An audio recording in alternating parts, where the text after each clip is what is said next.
Ya, Assalamualaikum warahmatullahi wabarakatuh dan selamat sore para sahabat podcast dimanapun Anda berada. Jumpa lagi bersama saya Nur Soimah Ulfa dalam Radar Sultan Podcast Show.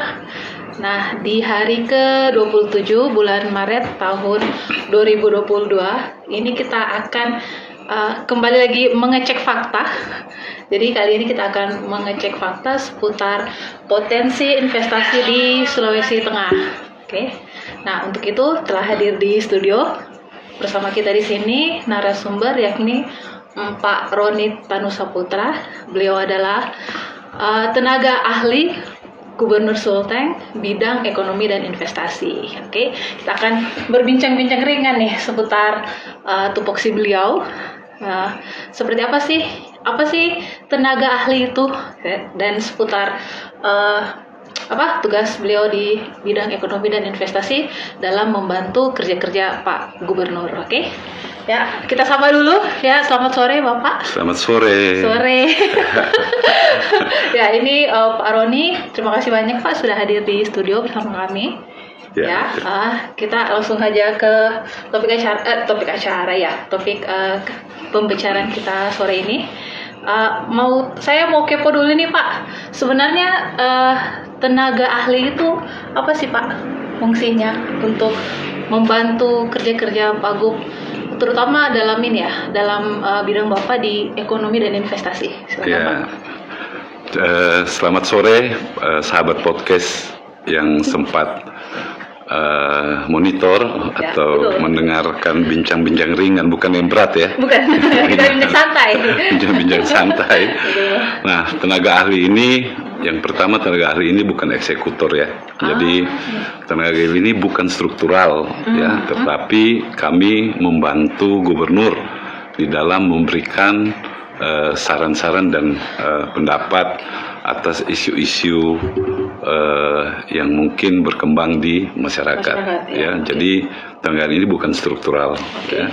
Jadi mungkin ada yang salah persepsi bahwa tenaga ahli ini punya kebijakan. Tidak ada kebijakan di tenaga ahli ya, dan tidak ada sangkut pautnya dengan struktural yang ada di pemerintahan. Ya. Jadi membantu non struktural ini berarti Pak ya? Ya, membantu non struktural. Oke ya. Jadi ini beda juga ya, harus dibedakan ini staf ahli dengan tenaga ahli ya Pak ya? Ya, staf ahli itu struktural. Ya, betul. Ya, staf ahli itu struktural. Mereka jelas ya. Kalau tenaga ahli ini non struktural, bukan OPD. Ya. Okay. Nah Pak, bisa tahu Pak, kan latar belakang Bapak ini dikenal di masyarakat sebagai pengusaha ya Pak ya? Ya, pengusaha ya. Mungkin ada kaitannya itu kenapa Pak Gubernur memilih Anda untuk menjadi membantu beliau dalam bidang ekonomi dan investasi. Kemungkinan ada kaitannya nih Pak? Ya. Ada ya Pak ya? Jadi Pak Gubernur ini saya bersama-sama beliau semenjak beliau menjadi wali kota. Ya, membantu beliau pada saat itu beliau menugaskan saya sebagai Kepala Badan Promosi dan Investasi Kota Palu. Ya, jadi begitu beliau menjadi gubernur, saya dipanggil lagi untuk membantu beliau untuk memberikan saran dan pendapat ya atas bidang ekonomi dan investasi. Ya, ini sebenarnya kerjanya di bidang yang sama tapi naik level nih Pak ya. Dulunya di tingkat kota saja, sekarang sudah naik ke level Sulawesi Tengah. Jadi berarti bukan cuma Palu saja yang diurus ya Pak ya? Iya. Jadi mungkin kalau secara ekonomi dan investasi secara teori beliau kan sudah punya tim ya, ada tim asistensi ya, mungkin di situ terkumpul para dokter, tugas saya secara implementasi, saya kan orang bisnis praktis. Ya, saya praktisi di bidang ekonomi dan investasi. Ya, mungkin beliau mengambil dua sisi. Secara teori, secara akademis ada tim asistensi yang dibentuk beliau, di sana dikumpulkan para pakar-pakar. Nah, praktisinya ya itu ada di tenaga ahli yang sebagai teman diskusi beliau. Kalau beliau selalu bilang TA itu teman baku bantah. Teman baku bantah. Wah. Teman baku bantah. Ya, jadi kita sudah tahu nih istilah-istilah dalam circle-nya Pak Gub ya. Jadi teman baku bantah. Teman baku bantah beliau. Jadi Jadi Ya, Pak Gup ini memang ingin semuanya nih komprehensif Pak ya. Ada dari Ya, praktisinya, ada terus dari dari teori. struktural dan Ya, teorinya. ya. Jadi memang tujuannya satu saja nih Pak, bahwa ya Sulteng harus Sulteng maju. harus maju. Ya. Seperti visi misi beliau ya Pak ya. Ya, Ya. Sulteng maju, ya. Jargonnya, Sulteng Jargonnya, maju. ya. Ya. Nah itu. Jadi memang beliau ini kan harus melakukan kerja-kerja yang out of the box, ya, karena masa kepemimpinannya mungkin singkat sampai 2024, dan dengan posisi PAD Sulteng yang hanya 1 triliun, ya, makanya beliau harus bekerja ekstra, harus out of the box. Ya. Nah, makanya beliau butuh tim yang komprehensif tadi, betul. ada praktisi, ada Ya, struktural dan teori, Ya, oke. gitu. Ya. Nah, ya tadi sudah disinggung sama Pak Roni bahwa masa jabatan gubernur kita ini dengan jargonnya Sulteng Maju itu cukup singkat ya Pak ya, 2024. Terus dengan PAD yang tadi ya, Ya. disinggung, yang menurut Bapak itu masih perlu ditingkatkan ya Pak ya? Masih jauh harus Masih harus ditingkatkan. jauh ditingkatkan ya. Nah, karena itu Kak, saya mau lebih mengetahui ini Pak, mungkin teman-teman sahabat podcast di rumah juga mau tahu sejauh mana nih Pak. Nah, posisi kita ini Pak dalam ekonomi dan investasi, apakah kita sudah targetnya ini sampai mana Pak? Karena Bapak bilang tadi ini masih jauh. Targetnya ini sampai mana Pak? Yang pasti kalau bicara ekonomi, ya, target beliau bahwa angka kemiskinan ini harus turun. Oh iya, Ya. zero poverty ya waktu beliau jadi Wali kota. Nah, sekarang kan selama kepemimpinan beliau dari bulan Juni sampai sekarang ini angka kemiskinan turun 1%, ya, dari 13, sekian menjadi 12, sekian. Nah, berarti di situ ada progres 1%. Nah, pertumbuhan ekonomi juga naik, ya, kurang lebih 1% lebih juga naik, ya, berarti ada progres di situ. Dari kerja-kerja beliau semenjak dari bulan Juni kemarin, ya, itu yang perlu halayak mungkin tahu, ya. Ya, perlu di highlight ini. Iya. Jadi ada progres. Ada progres. Penurunan kemiskinan 1%. Ya. Ya. Dengan dari cuma hanya beberapa bulan ini Pak ya. Iya. Dari Juni kemarin Iya. saat ini. Oke. Ya, dan secara PDRB juga Sulteng berada pada posisi ke-7. Ya, ke-7. Ya. Itu dilihat dari perputaran uang dibahagi dengan jumlah penduduk, bahwa pendapatan per kapita kita naik, ya, dan berada pada posisi ke-7. Kalau untuk regional Sulawesi kita paling tinggi. Nomor 1 nih. Nomor untuk regional, Regional, tapi untuk nasional kita ke-7. 7. Ya. Regional kita nomor 1 Pak. Nomor 1, Sulsel di bawah kita. Mengalahkan Makassar nih Pak, Sulsel. Kalah. Oh, wow. Nah, kalau begitu Pak, bisa Bapak ungkapkan nih Pak, sejauh mana potensinya kita Pak dengan sumber dayanya?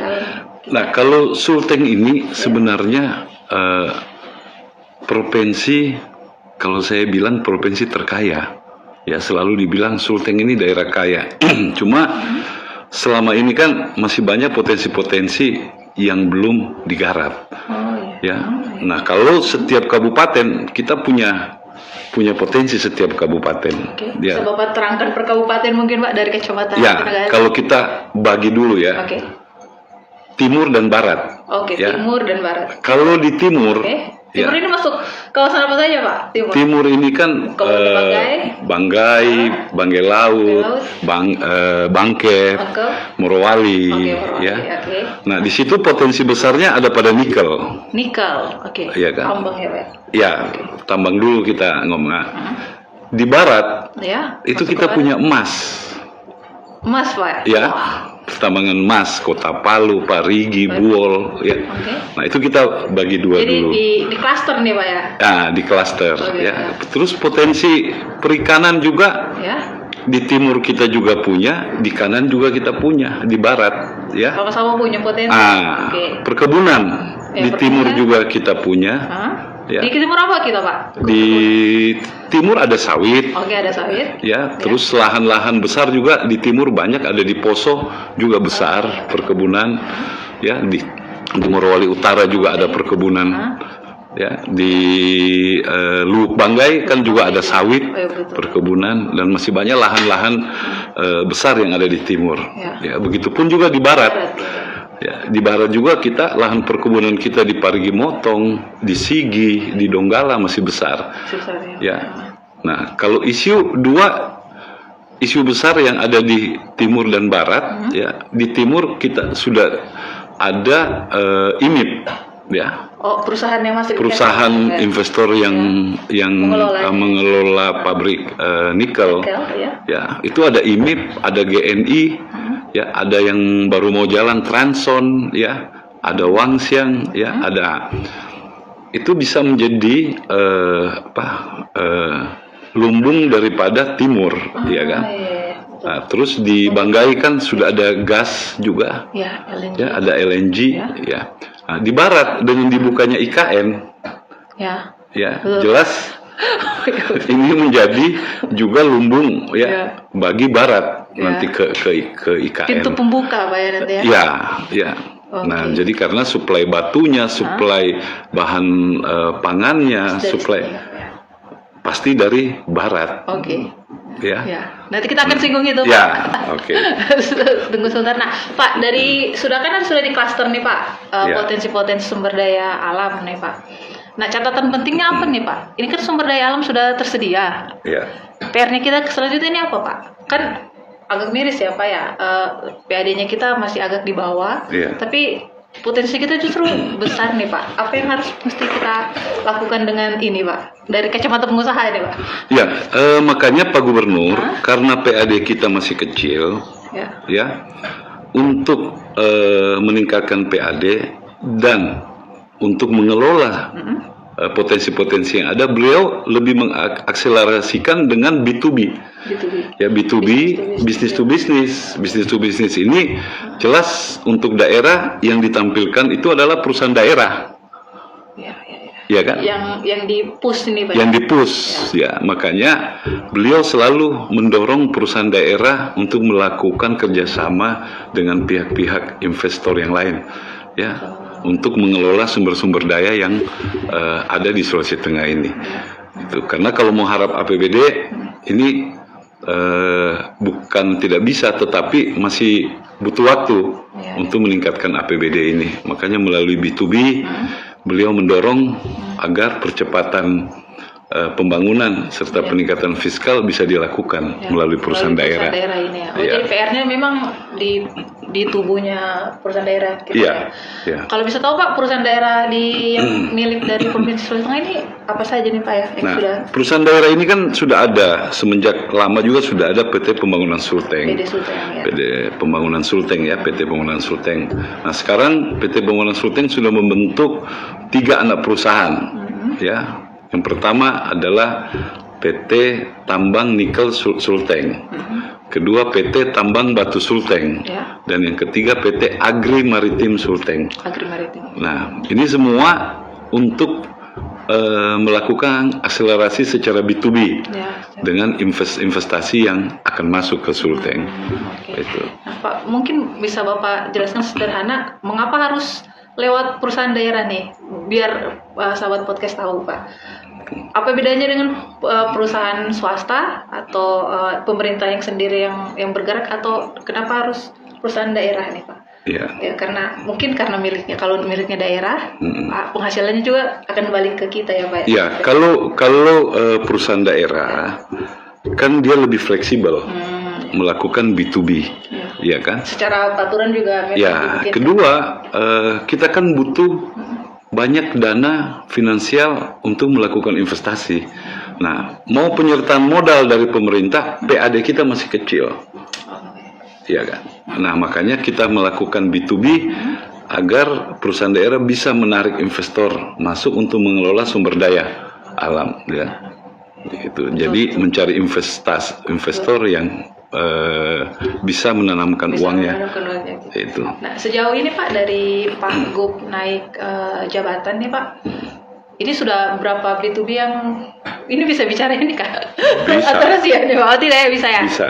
Ungkapkanlah Pak ya. Iya. Sudah berapa yang berhasil Pak, atau memang on the way mau deal nih ini Pak? Ada? Ya, selama hampir 8 bulan beliau menjabat. Ya. Kalau untuk perusahaan daerah Ya. sudah melakukan langkah-langkah kerjasama dengan beberapa perusahaan. Ya, ada energi, ada perkebunan, ya, ada tambang batu, tambang nikel.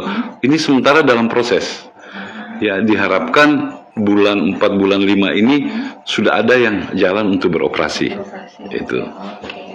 Ya. Nah, tadi sudah dipaparkan semua potensi kita, terus upaya apa saja yang dilakukan untuk mengelola SDA-nya kita gitu. Terus siapa saja yang memang di-push untuk melaksanakan ini. Nah, ada satu lagi Bapak bilang tadi ada potensi kita ke depan nih Pak dengan adanya IKN. Jadi Ibu Kota Nusantara. Ya. Jadi semakin dekat nih dengan Sulawesi Tengah gitu. Apalagi kita selama ini juga sejarahnya kita dengan Kalimantan itu kan sudah terjalin ya Pak ya, soal ekspor. Saudara tua gitu. Jadi ini sebenarnya menguntungkan atau tidak Pak? Sejauh mana, kalau memang menguntungkan, sejauh mana kita bisa dapat tampias nih Pak? Kalau menurut saya dengan IKN di Kalimantan itu sangat menguntungkan. Ya, sebelum IKN aja kan beberapa kebutuhan dasar dari Kalimantan kan disuplai dari kita, ya. Itu ada batu kerikil, terus pangan, ya, peternakan, itu semua dari kita. Nah, cuma ada satu sektor yang mungkin selama ini tidak tergarap. Apa itu Pak? Ya, itu adalah sektor seni dan budaya. Ya, ekonomi kreatif ya Pak? Ya, termasuk ekonomi kreatif. Karena budaya kita sebenarnya di Sulteng ini sangat banyak. Bali aja cuma punya satu. Ya, dia cuma Bali Tok. Bali Tok itu aja. Begitu ya Pak? Nah, kita punya Saluan Bangga itu kan punya sendiri Saluan. Poso punya Pamona sendiri. Ya, Kaili ini kan di 4 kabupaten ini kan Kaili. Tambah Buol, Toli-Toli. Nah, begitu banyak. Ya, potensi budaya dan seni kita. Nah, ini yang harus bisa kita kelola karena ini menurut saya harta karun untuk Sulawesi Tengah. Ya, makanya nanti Pak Gubernur akan mempush dinas pariwisata dan mungkin akan dibentuk dinas kebudayaan sendiri. Ya. Bocoran nih Pak. Bocoran, karena kami dari TA kan mengingatkan ke Gubernur bahwa ada potensi selain kita bicara tambang, bicara perikanan, bahwa ada potensi seni dan budaya. Ya, yang ini yang harus perlu juga kita perhatikan. Ya, itu. Oke, jadi kita bisa dapat selain kita mengekspor ya bahasanya, mengirimkan SDA-nya kita ke IKN nanti, mungkin kita bisa dapat tampias dari segi wisata juga Pak ya. Iya, budaya seni dan wisata ya. kita ya. Coba lihat megalit yang ada di Poso. Ya, itu kan jauh. Jadi dunia itu Pak untuk kita. Itu kan tidak pernah terekspos. Infrastruktur ke sana juga masih susah Pak. Terus dibangkit ya. Ada peninggalan-peninggalan yang mengarah bahwa masuknya Islam itu pertama ada di Banggai Kepulauan ya. Betul. Nah, ini kan harus dibungkus dengan baik ya. Dikemas dengan baik. Itu. Wah, kalau bicara dengan pengusaha memang beda ya. Mungkin karena tidak terikat dengan kebijakan, dengan prosedur mungkin gitu ya Pak. Ya. Jadi makanya Dewan Kesenian Sulawesi Tengah ini harus aktif ya. Untuk melihat peluang-peluang itu. Ya, kita punya tarian ini banyak. Ya, kita punya lagu-lagu daerah banyak ya. Kita punya upacara-upacara adat ini banyak. Yang bisa Bali aja cuma satu macam bisa. Ya kan? Ya, jadi Dewan Kesenian ini bisa jadi motor penggerak sebenarnya. Mereka harus. punya semua apa ya? Karena di situ berkumpulnya kebudayawan juga Pak. Seniman juga berkumpul di situ. Iya, gitu. Nah, kita punya seniman banyak Bu. Ya itu. Ya, Sulawesi Tengah ini tidak kekurangan seniman baik. Seniman melukis, budayawan, pencipta lagu ya, itu banyak. Perupa juga Pak. Ya, perupa semua banyak. Tinggal bagaimana kita memberi ruang kepada mereka ya. untuk berkreasi. Ya. Oke, jadi ini jadi informasi dan angin segar bagi teman-teman seniman dan budayawan. Jadi tenang saja. Jadi dalam kacamata kebijakan Pak Gup ini juga melirik ini juga Pak ya sebagai sebuah potensi yang memang penting dan perlu yang harus dikembangkan untuk menyokong ini ya Pak ya perekonomian dan mungkin investasi juga Pak ya. Iya. Jadi sebenarnya Pak Gup dua hal yang beliau fokus saja, peningkatan fiskal dan penurunan angka kemiskinan. Oke. Iya kan? Ya. Peningkatan fiskal beliau terus melakukan upaya ya melalui B2B tadi perusahaan daerah, bagaimana pajak supaya bisa efektif ya. Dan semua perusahaan-perusahaan yang mau investasi di Sulawesi Tengah itu harus membuka NPWP di Sulawesi Tengah, nggak bisa. Dan termasuk media, beliau udah ngomong bahwa media lokal ini ya harus diberi ruang oleh investor yang akan melakukan promosi. Ya, jangan nanti mereka pasang iklan di Jakarta.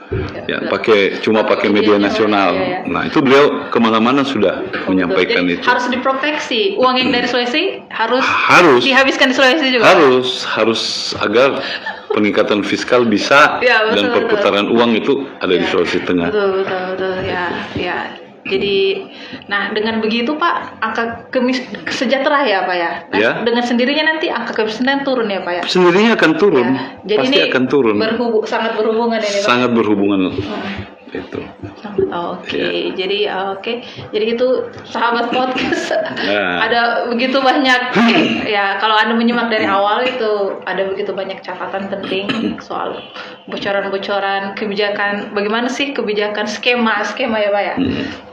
Secara sederhana dan saya sendiri yang tidak berkecimpung di dunia ekonomi dan investasi tadi berbincang dengan Pak Roni ini langsung kayak saya mengerti gitu. Mungkin yang bicara karena ini praktis ya. Jadi kita masih bisa menangkap. Nah, Pak, soal tadi mungkin IKN tadi Pak, kira-kira Pak seberapa pesat nanti kalau sudah ada hitung-hitungan sih Pak, kalau memang insya Allah IKN memang terlaksana Pak, terus kita punya ibu kota negara yang amat sangat dekat dengan kita itu nanti bisa mendorong seperti apa ini Pak? Ya, saya pikir itu sangat mendorong ya, terutama suplai barang ke IKN ini kan sangat pesat. Apalagi jarak kita ke Kalimantan kan cukup dekat sekali. Jadi kita bisa menjadi penyangga alternatif ya daripada Kalimantan Timur ya, baik dari sisi wisata ya, dari sisi komoditi dan lain-lain, karena kebetulan Kalimantan sendiri kan saat ini saja sudah minta barang ke kita. Nah, contoh untuk bergantung dengan kita Pak ya. Ya, untuk material ya. Nah, kita ngomong tahap 1 pembangunan IKN itu kan ada pada infrastruktur dan kantor presiden ya. Betul. Negara itu kurang lebih 180 triliun tahap 1 pembangunan itu. 180 triliun itu kan hampir semua material yang dipakai. Ya. Dan pastinya mungkin dari pastinya dari ya, kita Pak ya. Pastinya dari kita, ya kan? Nah, itu makanya teman-teman yang ada di Sulawesi Tengah ini bersiap-siaplah untuk menghadapi itu. Dan tentunya juga mendukung ya harusnya. Harus mendukung. Harusnya. Ya, jadi kalau ada perang di media sosial ini kita perlu IKN atau tidak ya? Kalau Anda masyarakat Sulawesi Tengah harusnya mendukung ini Pak ya. Harus mendukung. Ya, kita punya kepentingan sebenarnya juga dengan IKN. Iya, kepentingan kita cukup besar terhadap IKN ini. Ya, makanya kita mari berdoa dan mendukung agar pembangunan IKN ini lancar. Betul. Itu. Nah, Pak, kita kan punya juga KEK nih Pak. Sejauh mana nih Pak nanti pengembangannya? Nah, justru diharapkan dengan hadirnya IKN ini, KEK ini akan bisa berfungsi. Kalau yang selama ini mungkin masih terseok-seok, ya. Setelah ada IKN, ini sangat diharapkan KEK ini bisa jalan. Dan saya rasa juga Pak Wali Kota sebagai pemegang saham terbesar di KEK Ya, beliau juga seorang pengusaha. Saya pikir beliau lebih hebat lagi ya. Lebih tahu hitung-hitungannya. Hitung-hitungannya agar kayak gitu bisa jalan. Betul, Pak. Ya. Nah, kalau dari kacamata Bapak sendiri, Pak, kira-kira apa nih, Pak, yang mestinya apa ya, yang harus diberikan oleh masyarakat gitu, mendukung seperti apa sih, Pak? Dukungan dari masyarakat apa ya? Kan gini, Pak. Gubernur kan sudah punya visi yang jelas nih, Pak. Iya. Terus punya perangkat pembantu gitu, mau struktural maupun non struktural. Jadi kalau kayak saya atau sahabat podcast di rumah, masyarakat, apa sih yang perlu kami juga lakukan untuk sama-sama kita menciptakan kesejahteraan tadi, Pak, melalui fiskal maupun mendukung lah untuk kebijakan Pak Gubernur ini. Kira-kira apa yang dibutuhkan dari kami masyarakat, Pak? Ya, yang dibutuhkan dari masyarakat itu harus merubah mindset. Ya, satu harus rajin kerja, itu pasti ya. Nah, kedua, Pak Gub berharap bahwa ada pengusaha lokal ini yang bisa menjadi pengusaha nasional. Oke. Ya. Mendorong pengusaha lokal menjadi pengusaha nasional. Nah, untuk itu beliau berharap bahwa teman-teman pengusaha ini merubah mindsetnya. Jangan lagi mindset menjadi orang tengah atau kata kasarnya jadi maklar. Ya, tetapi harus menjadi betul-betul pengusaha. Owner, yang beliau mau harus betul-betul jadi owner. Iya kan? Betul. Nah, karena pemerintah ini kan cuma membuka peluang. Ya, membuka peluang, tapi yang melihat peluang itu kan pengusaha. Peluang itu di mana? Enggak mungkin pemerintah mau lebih jauh. Ya, jadi tugas gubernur ini membuka peluang, menciptakan peluang, ya kan? Yang menangkap ini adalah, apalagi waktu di Bali, Presiden kan sudah menegaskan bahwa pakai produk dalam negeri dan betul. Harus memberdayakan UKM. Iya kan? Betul. Ya, saya dengar itu pidatonya, Pak. Ya, ini selaras dengan visi misi dari Pak Gubernur sendiri. Ya. Ya, dan salah satu program beliau kan adalah Smart Village. Ya. Kedua, penguatan BUMDes. Ya, BUMDes ini lagi beliau support ya agar bisa peluang yang ada di desa-desa ini supaya bisa dikerjakan oleh BUMDes ya. Nah, sementara jalan programnya ini ya. Dan untuk sektor perikanan beliau nanti akan membuka 3 kawasan industri maritim. Ada di Banggai Laut, nantinya di Parigi Motong dan di Donggala. Dan untuk tahun ini yang beliau support itu tahun ini adalah di Banggai Laut, ya. Ya, Banggai Laut, Parigi dan Donggala. Oke. Nah, itu untuk sektor perikanan. Kenapa? Karena selama ini dari sektor perikanan ini kita mengirim mentah terus, ya. Mengirim mentah terus, ya. Jadi makanya supaya ada nilai tambah daripada produk itu, beliau coba membuka kawasan industri maritim, ya. Nah, biar gitu. Biar keuntungan tidak bertambah gitu. Kedua, untuk mendukung IKN, beliau sudah menetapkan ada 3 titik kawasan pangan. Yang pertama di Kabupaten Donggala di Talaga, terus ada kawasan pangan daerah di Kabupaten Poso di Napu, dan ada kawasan pangan nanti di Donggala juga di Lalundu. Ya.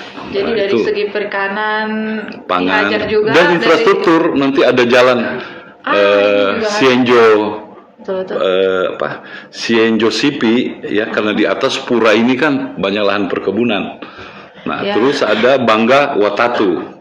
Ya, ada 4 ruas, terus nanti Kasimbar Tambu itu ditingkatkan. Jadi infrastruktur perlu untuk membuka jalan produksi. Iya, itu membuka produksi. Jadi bagaimana kalau kita mau produksi tapi jalannya tidak ada gitu, Pak ya. Jalur distribusinya juga dibangun, Pak ya. Jadi ya sahabat podcast itu tadi harap dicatat, kita memang dibuka selebar-lebarnya peluang untuk berusaha, dan tadi ada informasi bahwa akan ada banyak kawasan nih yang akan dibuka. Jadi Ya kalau teman-teman sekalian punya insting bisnis silahkan. Jadi cocoknya di mana nih? Kalau di pangan silahkan merapat di 3 kawasan tadi. Terus kalau di kawasan perikanan juga ada gitu. Terus nanti akan ada juga infrastruktur. Nah, dengan banyaknya proyek-proyek nanti kan kemungkinan besar juga ini akan berputar ekonomi masyarakat ya Pak. Pasti akan berputar. Gitu. Betul sekali. Ya, kalau uang banyak berputar, otomatis uang kan jadi mudah didapat oleh masyarakat. Ya, betul. Ya, makanya pada saat beliau dilantik 1 minggu, beliau menandatangani perjanjian dengan BRI. Ya kan, senilai 5 triliun untuk mendukung UMKM. Nah, sampai Desember kemarin sudah keluar 2,5 triliun. Itulah yang mengakibatkan kenapa angka kemiskinan turun, angka pertumbuhan ekonomi naik. Ya, nah, jadi ini kan karena kerja beliau berat. Ya, PAD-nya masih kecil, maka beliau bekerja ini berusaha selain APBD, beliau bekerja di luar APBD, ya, dengan menggandeng perbankan, menggandeng investor, menggandeng, nah itu. Jadi kembali lagi kita pada pembicaraan pertama tadi, bahwa Pak Gup ini menyadari bahwa periode kepemimpinan saat ini singkat, tapi cita-citanya begitu besar. Jadi makanya dia harus bekerja out of the box. Jadi ini geril ya ini. Geril ya. Betul sekali. Nah, seru sekali kita punya perbincangan, tapi sangat sayang kita dibatasi oleh waktu. Nah, kita telah berada di penghujung podcast siaran nih. Jadi saya minta kepada Pak Roni ada closing statement Pak, atau halo untuk sahabat podcast di rumah Pak. Boleh. Silakan. Ya, sahabat podcast yang ada di Sulawesi Tengah yang sempat mendengarkan perbincangan ringan pada sore hari ini, saya selaku tenaga ahli gubernur berharap mari kita doakan Pak Gubernur, ya, kita dukung beliau, beri kesempatan beliau untuk bekerja, ya, sampai tahun 2024. Insya Allah beliau akan bekerja dengan benar dan amanah, ya, untuk kesejahteraan masyarakat Sulawesi Tengah. Oke. Terima kasih. Terima kasih banyak Pak Roni, ya, baik sekali closing statementnya Bapak, ya. Terima kasih juga Pak, saya mewakili kru sudah Bapak menyempatkan hadir di tengah kesibukan, ya, membantu Pak Gup di studio saat ini. Insya Allah Pak, siapa tahu kita akan berbincang banyak karena masih banyak sebenarnya hal-hal yang menarik seputar ekonomi dan investasi. Iya. Nanti Insya Allah kita akan undang lagi Pak, ya. Terima kasih. Terima kasih banyak, ya. Terima kasih banyak juga untuk para sahabat podcast yang telah menyaksikan siaran ini dari awal hingga akhir. Nah, itu saja hari ini saya mewakili kru yang bertugas mengucapkan terima kasih banyak dan sampai berjumpa kembali. Wabillahi taufiq wal hidayah. Wassalamualaikum warahmatullahi wabarakatuh dan selamat sore. Selamat sore.